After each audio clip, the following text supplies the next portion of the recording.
President of the United States speaking off the cuff. So we're told 2 minutes, but we've all been doing this long enough to know that probably means a little bit longer than 10 minutes. These are folks who have been here all morning, but we also, over the last 2 minutes or so, a number of other folks who were previously in the rotunda have made their way down. But we're told President Trump is literally making the walk down the stairs right now. He'll be joined by the Vice President as well. At every opportunity, we'll be looking to see if he'll be signing executive orders or clarifying some of them that he mentioned in his address today. And as we wait for him to start signing these executive orders, we're reminded of the fact that this is a former reality TV star who understands the power of optics. And that's why it is quite possible we will see a number of different venues for him to sign these executive orders. And Hallie and Kelly and I remember having covered his first administration. Every time he signed anything, it was a big production. And so I would anticipate the same type of pomp and pageantry. The pen is often a gift. Yes. So he made the Sharpie kind of bigger than life. And often it's a gift to pass the pens. For all the things he previewed, they need a lot of pens for today. Yes. He said he planned to sign so many executive orders that his arm would be sore. So we shall see. He descended the escalator all those years ago. Now he's walking down the stairs. This crowd seeing him in person for the first time during today's festivities. Of course, by the numbers, if the president signs more than 22 executive actions today or orders, he will hold the record. Nobody signed that many in a week, as we have seen here. You know, at this moment, you talk about the tone that the president has struck as he enters office here. And if last inaugural, it was American carnage, here it is American decline, as he talked about. It is not a reinvention, it is a remix. He is doing all of the things, if he goes through with these executive actions, that he said he would do on the campaign trail. Whether those who voted for him who want to see it, those who did not, don't. But he is set to make good on many of those campaign pledges. Well, when he talks about a mandate, he feels that he was very clear about what he wanted to do, and that he received the popular vote, he received an overwhelming electoral victory, and that it was as clear as day what people were voting for, and so that is what, for him, the mandate means. And he's making good on it starting today. And if you look at the polls, he has some of his highest poll numbers. Thank you all so much for being here. Let's listen to Vice President Vance. That was, man. That was a good way to start it off. You know, I didn't know exactly what the president would put in that speech, and I hoped to myself that he wasn't going to hold back, and sir, you didn't hold back. That was a hell of a way to start the next 4 years, but I just want to say from the bottom of my heart, and I know I speak for the president and for all of us, thank you for making this possible. We love you. We wouldn't be here without you, and we're going to make America great again together for the next 4 years.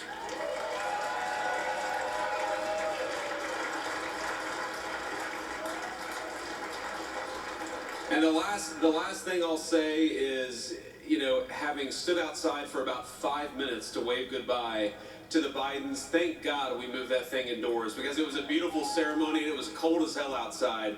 So, sir, the 45th and 47th President of the United States, Donald J. Trump.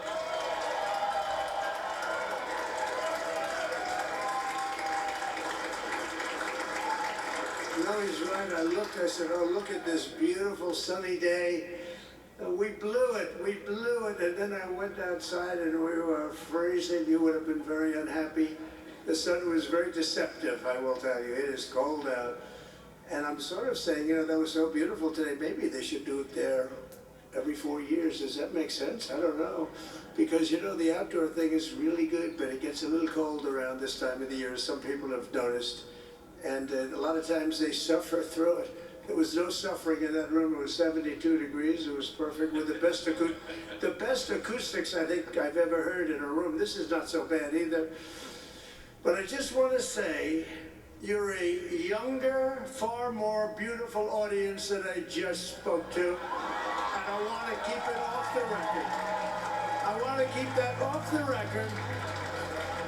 Because I don't want to have all those big shots up there. I don't want to think you're more powerful than them, you look better than them, and I love you. Now, we just had a great time. We just had a great day. This was amazing. You know, when you think we took a journey, I mentioned in the speech, a lot of people said that was not a journey that was possible, and it was indeed possible. I didn't really know too much about what they were saying when they said that, but a lot of people felt it. And we hooked up with JD very early. I watched JD over a period of time. I endorsed him in Ohio. He was a great senator, and very, very smart. The only one smarter than him was his wife. That was, I would have chosen her, but somehow the line of succession didn't work that way, right? But now she's great and he's great. This is a great, beautiful couple, and unbelievable career. I just said to him, you are very upwardly mobile, because he hasn't been doing it that long, but he picked it up so quickly. Remember, the first week was a little bit like the fake news was hitting him really hard. And I said, oh, this may be tough, but after that, it was smooth sailing for him. He took on everybody. He took on the meanest. I don't want to use the word corrupt because we're into a new system, so let's wait till the corruption begins, because it will. But he took on some pretty mean people, and he handled it well. I want to also congratulate Mike Johnson for the job that he's doing.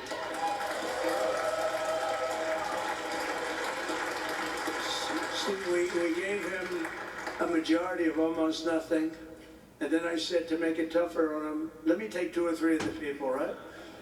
I said, he'll only have to suffer with that for about 3 months. How are they doing, by the way? Are they? Is that moving along? Totally uniform. I said, do you mind if I take this one, that one, and a couple of others? He didn't mind. He can handle it. No, he's a man that's liked by everybody. I've never met a man like this. You've got how many is it, 219 or 220 or something? 220. And of the 220, 219 really like him. I noticed he got 1 negative vote once about 2 weeks ago.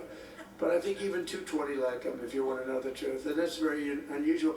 I know a lot of nice guys in Congress, and they have 35 people that hate him. So if you have 35 people that hate you and you only have 1 or 2 or 3 votes, you'll have 5, I think. But that's going to be like, you know, the good news is when we get to that 5 number, it's going to feel like a massive majority. You could be really nasty to a couple of them at least. Yeah? So it's going to feel like hitting your head on the wall and stopping. It feels so good to stop. But he's done a fantastic job. And Steve Scalise's, he's our hero because, you know, I was with him. You talk about being shot. I was with him. He got some bad ones, and his incredible wife, and she really loves him. You know, you never know about that. I've been with other people that were doing poorly, and the wife is like looking at her watch. She can't get out of the hospital fast enough. How's he doing? I don't know. He's all right. That woman was a mess. She was crying and crying. No, they're going to take him. They're going to take him. I told Steve when he finally woke up, it was a while too. The doctor told me it was the most blood they've ever transfused in any patient. They've never done anything like it. And here he is, the picture of strength, right? And he's been a great friend of mine, right? With the family, because of the family. And what a job you did. It worked out pretty much better than we even thought, right? And I did have a couple of things, you know, to say that were extremely controversial. And between JD and Melania and anybody else that heard, please, sir, it's such a beautiful, unifying speech. Please, sir, don't say these things. I said, I'm telling you, it's going to play great. They said, you're right. For this group of people, it's going to play great. You're the only ones I heard, but we had some beauties, didn't we, Melania? She said, sir, calls me sir when she's angry. I said, no, I'm only kidding. I better say I'm only kidding, or the press is going to pick that one up loud and clear. No, but she said, no, I think it would be terrible. It's such a nice speech. I think it's, you know, it all depends on your delivery. How was the delivery? Was it good? But she said it's such a beautiful speech. You can't put things in there that you were going to put in. And I was going to talk about the J6 hostages, but you'll be happy because, you know, it's action, not words that count. And you're going to see a lot of action on the J6 hostages. And I was going to talk about the things that Joe did today with the pardons of people that were very, very guilty of very bad crimes, like the Unselect Committee of Political Thugs, where they literally, I mean, what they did is they destroyed and deleted all of the information, all of the hearings, practically not a thing left. They deleted all the information on Nancy Pelosi having turned down the offer of 10,000 soldiers. You wouldn't have needed 10,000, you could have had 500, and it would have stopped. Because we may have 1 million people that day, the people that were there. You don't see any photographs, but we have a lot of great photos. But you don't see those photographs, they don't put them in, they show the people at the Capitol. But I was talking about that, I was going to talk about that. They said, please don't bring that up right now. You can bring it up tomorrow. I said, how about now in front of the I'll bring it up right now.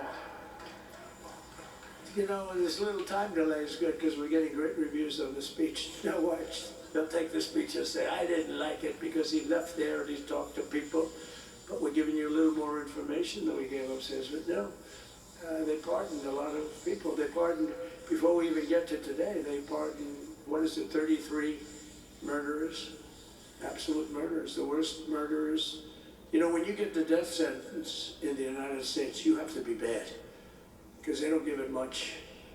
And he pardoned almost everybody having a death sentence. And if you went through the crimes that were committed, you wouldn't even believe them, the level of violence, the people that were killed, the innocence of people that were killed, and children killed by these people. And he pardoned them for whatever reason. He spared them, and but they didn't spare the people that they killed. And you know, who knows what happens in the future. It's one of the worst, because a lot of times they let them out early after that. You know, they say you're going to be in for life, but then all of a sudden they get let out for good behavior, and then they go on a rampage. You know, it's one of those little things, right? But I was going to talk about that. But I was really going to talk about the level of, you know, what's going on. Why are we doing this? Why are we trying to help a guy like Millie? Why are we doing Millie? He was pardoned. What he said, terrible what he said. Why are we helping some of the people? Why are we helping Liz Cheney? I mean, Liz Cheney is a disaster. She's a crying lunatic, and crying Adam Kinzinger. He's a super crime. I never saw the guy not crying. He's always crying. I look at him, I remember years ago he was actually on my side. And then one day, you know, when you don't want to kill people in wars, they turn against you. Liz Cheney hated the concept of not going to war with everybody. Let's kill everybody. Let's spend a lot of money on military equipment, you know, where her father works, right? And, but what she did was incredible. Think of it. They destroyed and deleted all of that information that went on for almost 2 years against Trump. And the reason they did, because it was all false. Like the person that said, I tried to strangle a Secret Service agent. That's one of the toughest human beings I think I've ever seen. I actually had a friend say, please don't change that, sir. You are the coolest sucker in history. Remember, she said, I put my hands around his neck because he wouldn't go to the Capitol. Made up fiction. And I was rebuffed. And the guy on the right is a massive weightlifter, probably stronger than me. Do you think he's stronger than me? How do you know who I'm talking about? Possibly stronger than me. Slightly younger than me, like, I won't say how many years because I don't want to talk about that, but a lot of years. But I had a friend that said, why are you disputing that story? That's the coolest story I've ever heard. That I would attack a karate champion, get slightly rebuffed, and then throw my arms around a guy with a neck about this big. Even though there are bars, you know, there are bars, you can't really do that anyway. So I wanted to talk about that, but all of that stuff got deleted. And the reason it got deleted is they were all caught in lies. You know, Secret Service testified, and they said it didn't happen. Actually, the two guys were very embarrassed. They're suffering because their friends are saying, did Trump really do that to you? But they gained a whole new respect for me. But it was just make-believe stuff, and there were a lot of make-believe stories made up. So rather than suffer the wrath, like the story with Nancy Pelosi, I offered her 10,000 soldiers. She knows it. She admitted it on tape that her daughter made. She's a videographer or whatever you call her, which I'm glad she is. So she can't be in good stead with Nancy. But Nancy said it was my responsibility as she's leaving the Capitol. She said it was, and it was. She's in charge of security at the Capitol. But I offered them up to 10,000 soldiers, even more. One time I said more, as many as you need, but you needed 400 or 500. If 4 or 5, you 10,000, that would be more than the number of people there by lot. But we offered her 10,000. Think of it, 10,000 soldiers. In other words, J6 wouldn't be J6. There would have been no J6. But she rebuffed them. She didn't like it. No, she didn't like it. Maybe she wanted that to happen, but she's guilty as hell. And now we would have to go through the process because they destroyed all evidence. They deleted everything. There's virtually nothing left. The other fake story and so many other fake stories. And many people came out on our side, and those people now we've got to find them. There's nothing left. So that's a criminal offense. If that were a civil case, it would be a criminal offense. If that happened civilly where you did that, it would be a criminal offense.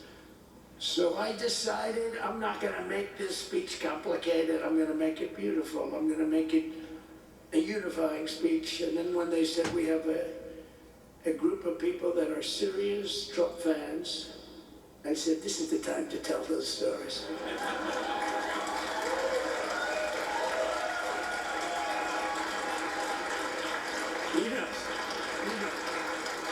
So, yeah. But seriously, I'd like to, I think it was a tremendous success. I think we're very lucky we put it inside because it is really cold. We just went to the helicopter out of respect.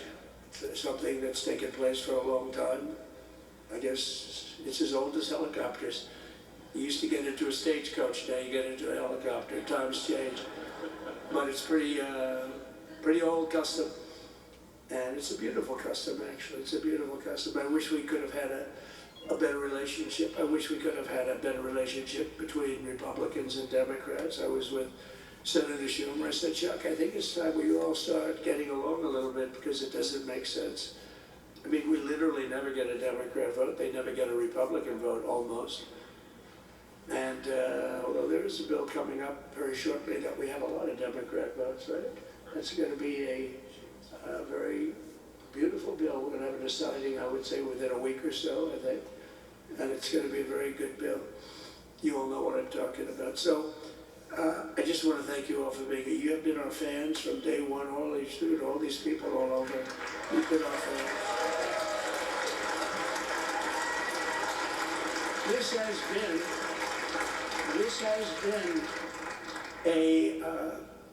never been anything like it. There's never been anything like it. This has been a movement like no movement ever in history for probably any country, let alone this country. You know, if somebody's running for president, and if they go out and they announce they're going to Arizona, they're going to Nevada, they're going to someplace, if you have 200 or 300 people, that would be standard. Ronald Reagan would go out. I mean, outside of the last couple of days where people get a little excited, but even then you have a couple of thousand people.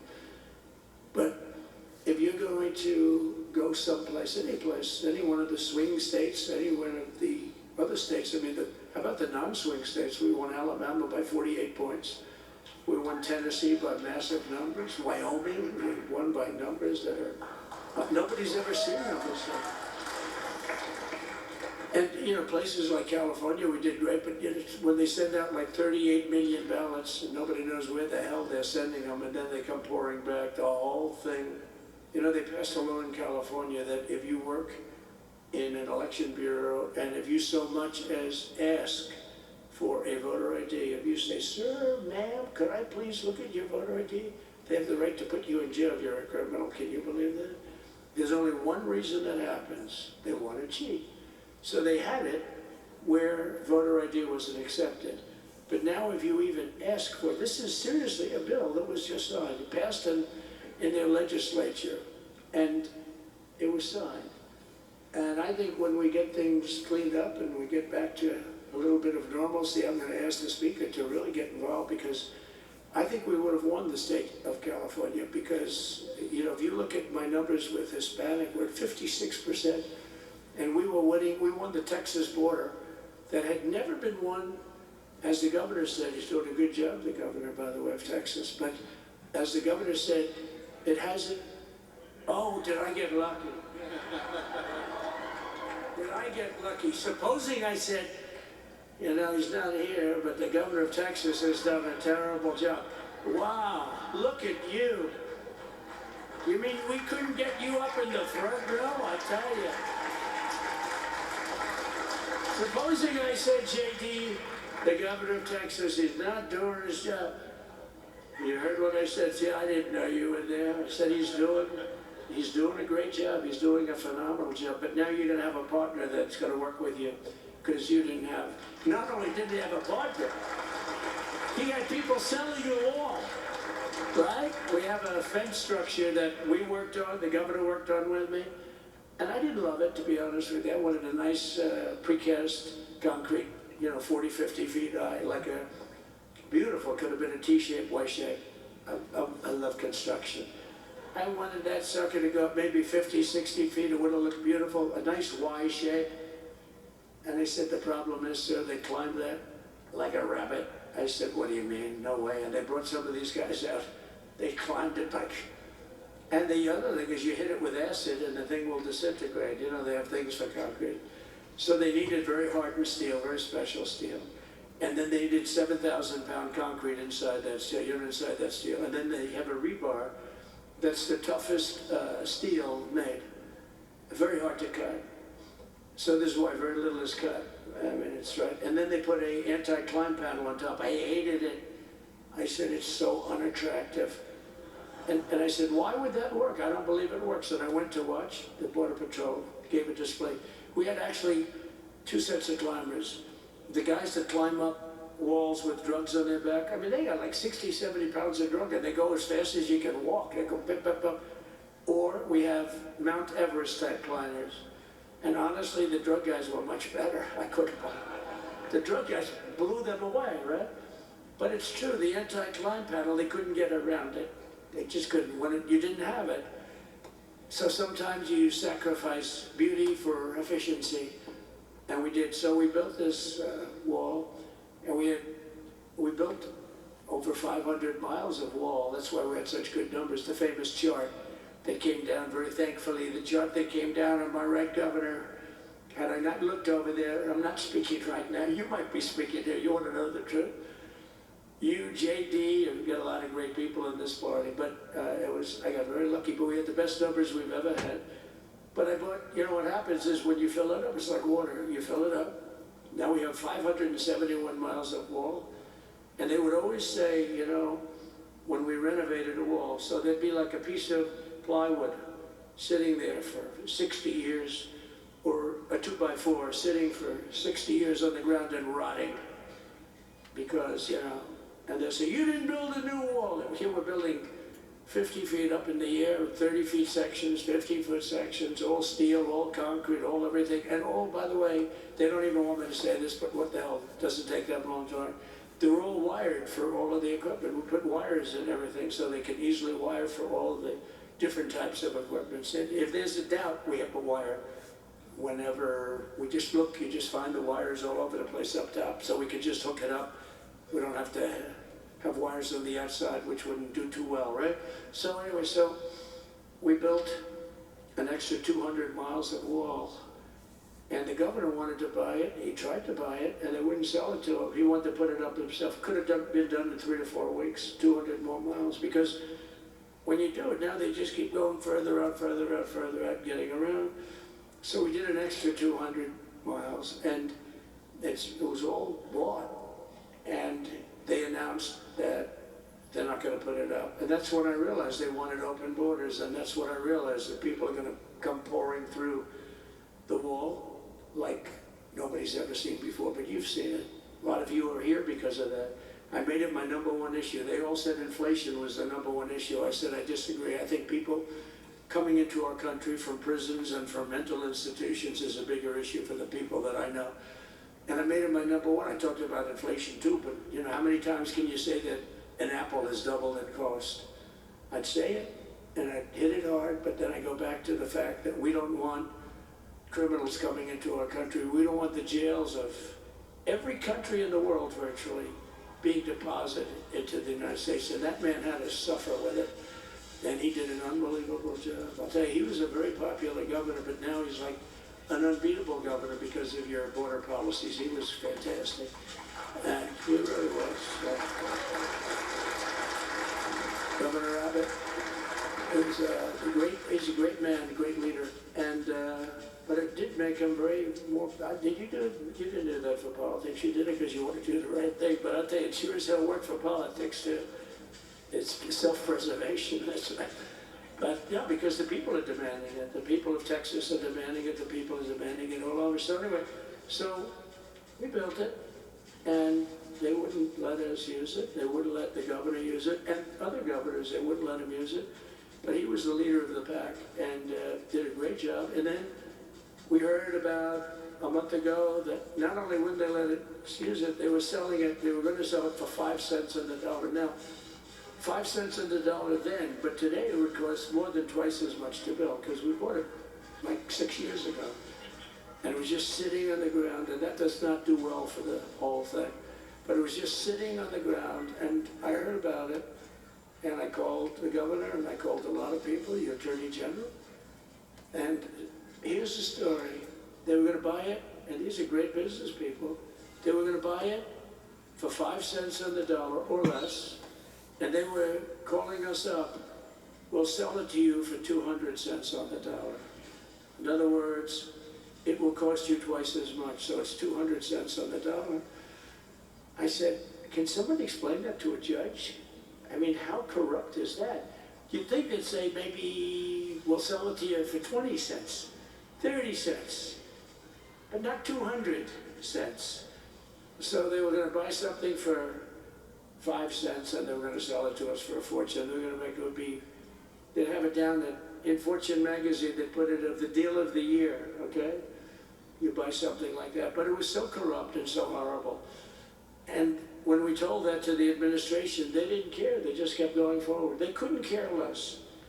And they kept going forward. They knew that they were trying to sell it back to us. They would have sold it back to us. You would have ended up buying it. You would have paid probably 50, 60 cents. Who knows? But they were going to use it for scrap metal, but then they made a much better deal. They could just buy it and sell it to us for 15, 20 times what they paid. 20 times, think of it, like 20 times what they paid. And we wouldn't let it happen. And the governor with his attorney general, Ken Paxton, they made a fantastic, they're a good lawyer. He's pushing around pretty good by people, right? I said, you got a great attorney general. They should leave him alone. He was with me. But Ken and the governor went to court, and a judge actually became incensed and actually called for an investigation. How could a thing like this happen? So he stopped it. So we're waiting to put that wall up. And now that you have a new president, that wall will go up so fast. The governor will complain, sir. This is Greg Abbott, sir. Please, the wall is going up too fast. Please don't do that. You know the story about winning? No, we're going to win too much. We're winning too much. Please, stop. People always love that one. We'll do this with the wall. Governor Abbott calls, sir, the wall is going up too fast. We can't take it. We just can't take it. No, I think you'll be very happy if the wall goes up too fast, right? But we'll get that done and we'll work with you on that. But it was a great decision by a great Texas judge, right? And it was beautiful to watch. We stopped them right in their track. I mean, they were literally loading this stuff onto trucks. It was terrible. Honestly, it was terrible. And he wouldn't take it. So I'm so glad I mentioned that they have a really good governor in Texas. And I swear I didn't know he was here. I swear to you, it sounds like a setup. I didn't know you would end. Did I get lucky? I said the right thing. Because there have been moments when I wasn't so happy with him, you know? But not too many, I can tell you that. So anyway, it's good to see you too, Governor. Great. But I just want to thank everybody. You've been incredible. I recognize so many of you. It's so crazy. But this has been a long journey. This was a journey that started in 2015, probably started 20 years before that. People used to say, you're going to run for president? You're going to run? And I always said, no, I don't want. And then one day I said, let's give it a shot. And what I talked about then was the border too. I think it probably was the #1 issue for me.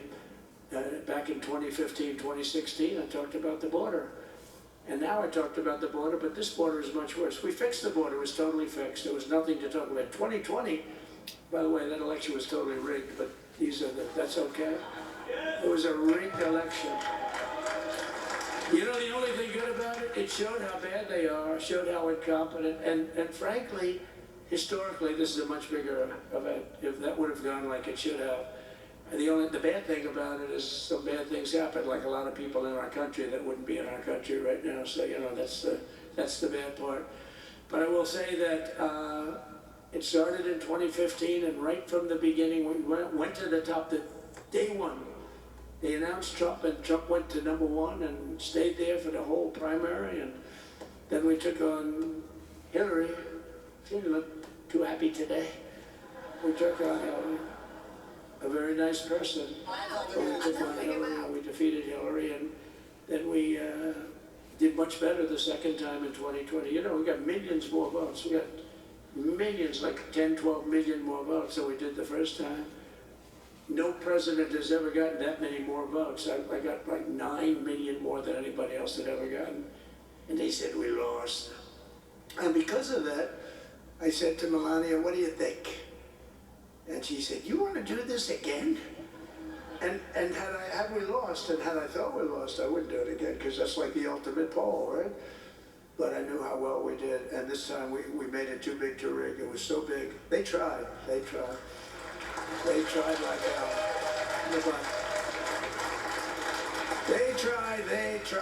to do it, and around 9:02 they gave up. Last time they did bad things, and this time they just said, yes. You know, I don't know if you saw, Mr. Speaker, in Washington, they had placards. They were all set to march. They thought it'd be closer. A gentleman asked me, a very respected gentleman asked me yesterday, how come the polls were so wrong? They showed you winning, but not in a landslide. I said, because people that are true Trumpers are so angry at the whole polling system and at the writers, the fake news, that they don't want to talk to anybody. So when you call somebody from Trump, who are you voting for? They say, it's none of your business. I'm not telling you. And that was probably 40% of the people they called. So they would discard that one, and they didn't show that. And then when the election happened, you know, the vote came, and it was much different, much higher than, we're going to win, but they really thought, they couldn't believe. The one man said, I mean, it was so much higher. We won all 7 swing states. We won the popular vote by millions of votes, which is hard for a Republican. I'll tell you who came through. The unions came through. The auto workers were great. The Teamsters were great. The firemen were great. I think almost every union was great. The only one that weren't great, although Sean was great, and the Teamsters, Sean O'Brien, the head of the Teamsters, was fantastic. But generally speaking, the head of the union was against Trump, but the union would be with us for like 80, 85%. Look what we did with the auto workers in Michigan. Look what we did with the Teamsters. The Teamsters were unbelievable. They were a solid Democrat vote, and they voted for Trump. So we had a great experience. This has been, now we have to go to work and get it done, because we have to do something that's going to be great. We're going to turn our country around, and we're going to turn it around. And I think this was a better speech than the one I made upstairs, okay? I think this was better, JD. I think this was much better, and I got to see my friend. So, Governor, take care of yourself. You call me, we'll start working. You know what that means with him? He's going to be calling me tomorrow morning at about 6. And I said, how about next week? You call me and we're going to get it started real fast. We'll really help you a lot. You've done a fantastic job protecting something which it's not supposed to be for the states. And amazing job you've done. Thank you very much. And I want to thank everybody. And I have a First Lady who's been incredible.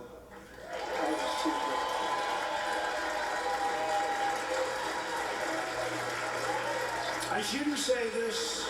I'm going to get hell when I say this, but her feet are absolutely aching. You know, those heels. And we thought we were leaving. We were going home. Sir, would you be able to go down and say hello to some of your other fans that are here? I said, oh, I didn't know that. Wow. Did you get to see pretty clearly the picture I held? Good. That's good. But because you wouldn't want to make the same speech again, right? But she said, darling, I love you so much, but my feet are killing me. I said, honey, let me just see how far it is. I asked the person. Oh, not that long, maybe 400 or 500 yards. That's 5 football fields. I said, can you make it? She said, we're going to make it no matter what. We're going to make it because we have to get it, right? Right? And then we went out to the helicopter just prior to this and said goodbye. And it's a custom, and the wind is blowing like crazy. And with the hat that she's wearing, she almost blew away. We almost lost her. She was being elevated off the ground. She almost blew away. No, so we all appreciate it because you've been a great first lady, a beautiful and a great first lady, and they love our first lady. You know, JD, whenever I make a speech, I see hundreds of times, we love our first lady, we love, and they do, and they should. She's great. So I just want to thank you very much. I just want to thank everybody. And I felt that, I said to JD, should we give him the A treatment, the B treatment, the C, the D, or the F? You know what the F is? Hello, everybody. Thank you for being here. Bye-bye. I gave you the A+ treatment. Thank you. Thank you all. Thank you, Governor. Thank you all very much. Appreciate it. So they just got the A+ treatment. All right, but that was President Trump's remarks to the overflow room, and I believe longer than his inaugural address, and definitely had that rally feel. It was riffing and feeling the moment as he went through some of the greatest hits that he tends to hit in a rally speech. Absolutely. It's the difference between scripted President Trump and unscripted President Trump, and we're quite familiar with him. He ticked through some of his biggest applause lines from his rally speeches. He was speaking to a very different audience. He's speaking to some of his most fervent supporters there. He made that very clear. He did say some things, again, falsely claimed the 2020 election was stolen, but talked about the mandate that we have been talking here about, the fact that he won the popular vote and the electoral college, won all of the swing states, and clearly that's a thing that he'll be leaning into. Let me bring in